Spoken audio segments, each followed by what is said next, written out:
Many asked for it and it's finally here. Today we are taking a closer look at the new Tissot PRX 35mm with the Powermatic 80 movement. Hey guys, welcome to the channel. My name is Alex and today we're taking a closer look at two novelties from Tissot, and I want to highlight the 35mm version in this video because we also have the 40mm version that's also a novelty, but the 35mm version is the big talking point of the Tissot PRX series this year since they introduced it with the automatic Powermatic 80 movement in June.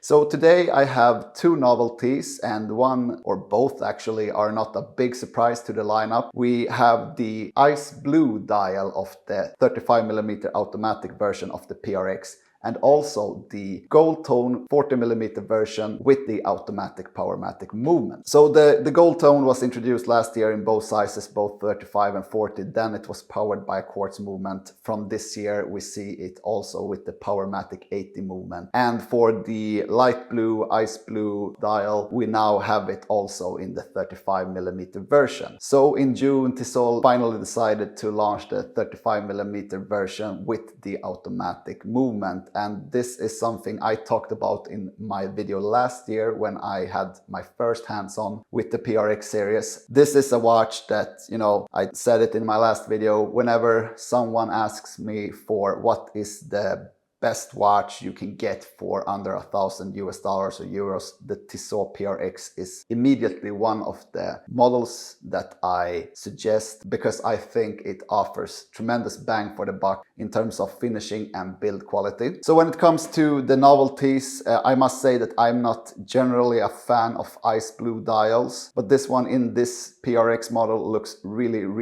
good. This is a dial that changes appearance quite a lot depending on the lighting conditions. It goes from a dark light blue to almost a frosty ice blue in direct sunlight. So it's a watch that I believe is best to experience in real life before you make any decisions. And also, of course, one of my favorites, which is the gold tone version. And now we have it in both 35 and 40mm with the Powermatic 80 movement. So in last year's video, I, wished for a couple of things to be updated or to be present in future upcoming releases of the PRX. So the 35mm Powermatic 80 version, we can now check that off the list. I asked for different dial finishes, and now we have a mother of pearl dial actually in the 35mm automatic version, which is among the top 3 of my picks from the 35mm dial versions. And also in the 40mm version, we now have a full lume dial that also looks very cool. And then I asked for rubber straps, which are, as far as I know, only available for the 40mm version, but it would shock me if they didn't also introduce those to the 35mm version.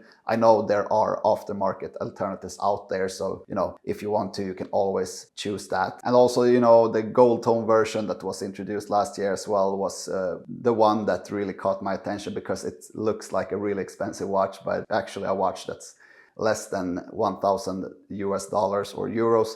And that's the thing with the PRX line that I really enjoy. It's that the finishing and the appearance of the watch and the build quality is very good for a watch in this price range. But as I said in the beginning of the video, I want to focus on the 35mm version in this video. So let's just go through the specs real quickly. So 35mm, obviously, case diameter. We have a lug to lug around 48 or something like that, and a thickness of just below 11mm. So it's about 1mm thicker than the quartz version. 100 meters of water resistance. We have a sapphire crystal on the front and a mineral crystal on the back, so you can see the Powermatic movement in action. The case finish on this one, we have mostly vertical satin finish on the case with polished sides, and the bracelet is kind of star of the show here in my eyes because you have this satin finish on the bracelet on the links, but you also have this small polished facet between the links in the center links that really gives this nice shine to the watch when you play around with the bracelet, you do a wrist roll or whatever. So it's a really nice looking watch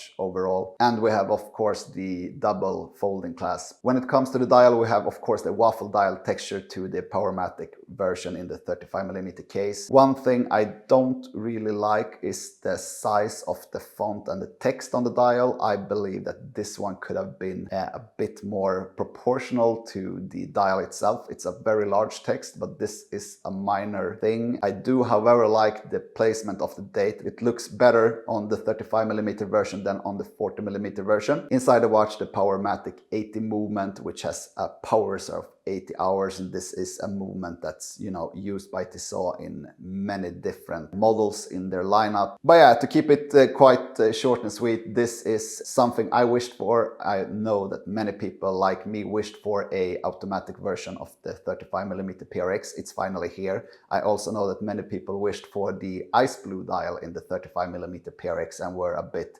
disappointed when they first introduced the mother of pearl, the green, the black and the blue dial. And I am very glad that they also introduced a gold tone version with the waffle dial in the 35mm version. So let me know, guys, if you're a fan of the PRX line in general and which size you think is the best. Is it the 35 or is it the 40mm? And let me know what's on your wish list in the future for the PRX line, because I would be shocked if they didn't keep to evolve this model line since it's been such a huge hit. Don't forget to like, comment, share, subscribe, and I'll see you guys next time.